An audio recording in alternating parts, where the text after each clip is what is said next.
اعوذ باللہ من الشیطان الرجیم بسم اللہ الرحمن الرحیم۔ اسلام میں خواتین کے حقوق کے حوالے سے ہماری گفتگو ایک بہت اچھے موڑ پر پہنچی ہے، اور وہ یہ ہے کہ اسلام دین اصلاح اور دین تربیت ہے، اور ایک ایسا مذہب ہے کہ جس کے اندر بہت ساری خصوصیات موجود ہیں۔ لیکن ان تمام خصوصیات کو بیان کرنے سے پہلے اسلام کی ایک اہم ترین خصوصیت، جس کی اہمیت ہر اس موقع پر بہت زیادہ محسوس کی جاتی ہے جب ہم اسلام کے کسی اہم قانون کی بات کرتے ہیں یا اسلام کے تمام قوانین کی بات کی جاتی ہے، اور وہ اسلام کے اندر ایک ایسی کوالٹی اور ایک ایسی خصوصیت ہے کہ جو دنیا کے دیگر مذاہب کو یہ خصوصیت حاصل نہیں ہے، اور وہ خصوصیت یہ ہے کہ اسلام کے اندر جدت پسندی کو قبول کرنے کی صلاحیت موجود ہے۔ اسلام کے اندر ترقی یافتہ ادوار کے اندر آنے والی تبدیلیوں کے ساتھ ہم آہنگ ہونے کی صلاحیت موجود ہے۔ لہٰذا اگر باہر کی دنیا میں ہم دیکھیں جہاں پر اسلام کے علاوہ بہت سارے دیگر مذاہب موجود ہیں، تو وہاں پر ایک نظریہ جو سب سے زیادہ لوگوں کو بے دین کرنے میں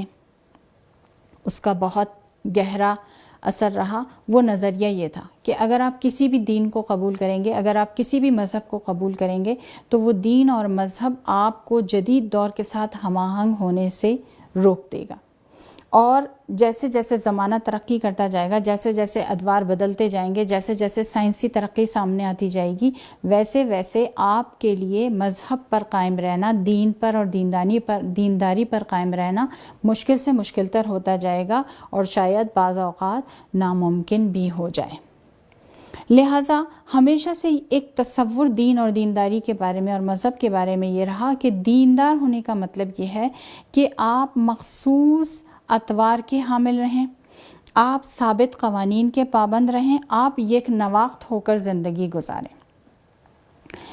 ہم اپنی اس ہسٹری میں قریب ترین تاریخ میں اگر جائیں تو ہمیں ایک رہنما جو اپنے اس علاقے میں نظر آتے ہیں، مشرق زمین میں، جواہر لال نہرو، ہندوستان سے جن کا تعلق ہے، اور اس شخص کے بارے میں لکھا یہ گیا ہے اور کہا یہ گیا ہے کہ یہ کسی بھی دین کے پیروکار نہیں تھے اور کسی بھی دین کے پابند نہیں تھے، لیکن ان کی زندگی کے آخری ایام میں جب ایک شخص نے ان کے ساتھ انٹرویو کیا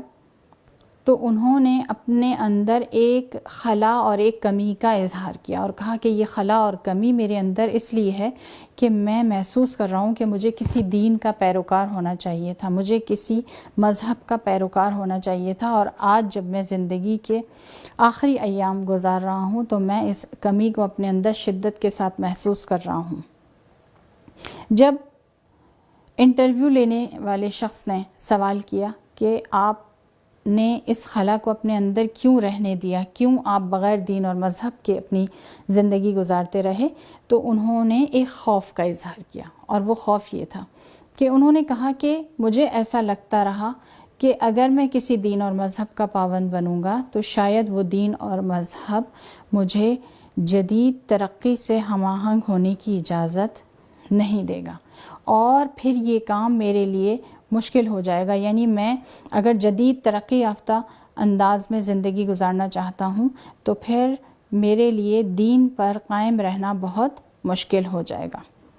لہٰذا ہم دیکھتے ہیں کہ جواہر لال نہرو ایک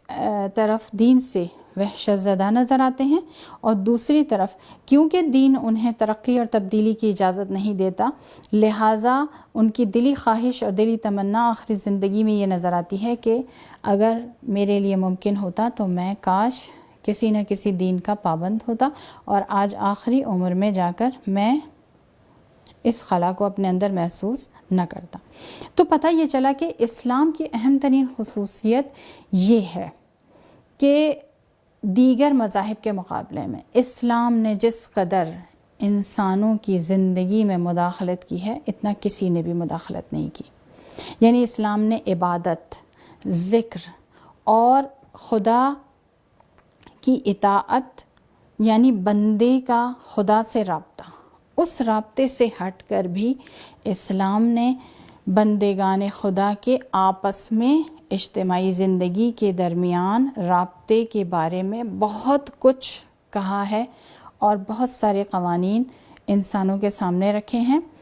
کھانے پینے، اٹھنے بیٹھنے، ملاقات کرنے، جانے آنے اور تمام تہذیب و اطوار، تمام طور طریقوں یعنی زندگی کے تمام مراحل اور تمام زاویوں کو اسلام نے اپنے قوانین کے اندر سمو لیا ہے، اور ہر چیز کے بارے میں اسلام کے پاس جواب موجود ہے۔ انگلستان کے ایک مشہور مصنف جارج برنارڈ شاو اپنی کتاب میں لکھتے ہیں کہ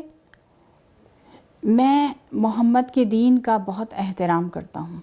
اور یہ اس وجہ سے ہے کہ میرے خیال میں ساری دنیا میں جتنے بھی مذاہب ہیں ان تمام مذاہب کے درمیان اگر کوئی دین ہے کہ جس کے اندر زمانے کی ترقی کے ساتھ ہم آہنگ ہونے کی صلاحیت موجود ہے تو وہ دین اسلام ہے۔ اور اگر محمد جیسا کوئی شخص ساری دنیا کی باغ دوڑ اپنے ہاتھ میں لے لے تو انسانیت کا یہ جو خواب ہے کہ پوری دنیا میں صلح ہو، پوری دنیا میں امن و امان ہو، وہ خواب بہت اچھے طریقے سے پورا ہو سکتا ہے۔ اور میں پیشن گوئی کرتا ہوں کہ آنے والے وقتوں میں محمد کے دین پر سارا یورپ ایمان لے آئے گا۔ یہاں سے پتہ چل رہا ہے کہ انہوں نے دین اسلام کی اس اہم ترین خصوصیت کو محسوس کر لیا تھا کہ یہ وہ دین ہے جو زمانے کی جدیت پسندی اور ترقی یافتہ زندگی کی اندر ہونے والی تبدیلیوں کے ساتھ ہم آہنگ ہونے کی بہت بہترین انداز میں صلاحیت رکھتا ہے۔ لبنانی میٹیریلسٹ بھی اپنی کتاب میں لکھتے ہیں کہ ایک شخص نے اسلام کے خلاف اور مسلمانوں کے خلاف ایک بیان دیا، اور وہ بیان یہ تھا کہ مسلمانوں کی کمزوری کی وجہ اسلام پر عمل درآمد، یعنی اسلام کے قوانین ایسے ہیں کہ جو مسلمانوں کو دن بدن کمزوری اور پستی کی طرف لے جا رہے ہیں۔ تو انہوں نے ان کے جواب میں ایک مقالہ لکھا اور اس مقالے میں اس بات کو واضح کیا کہ دین اسلام وہ دین ہے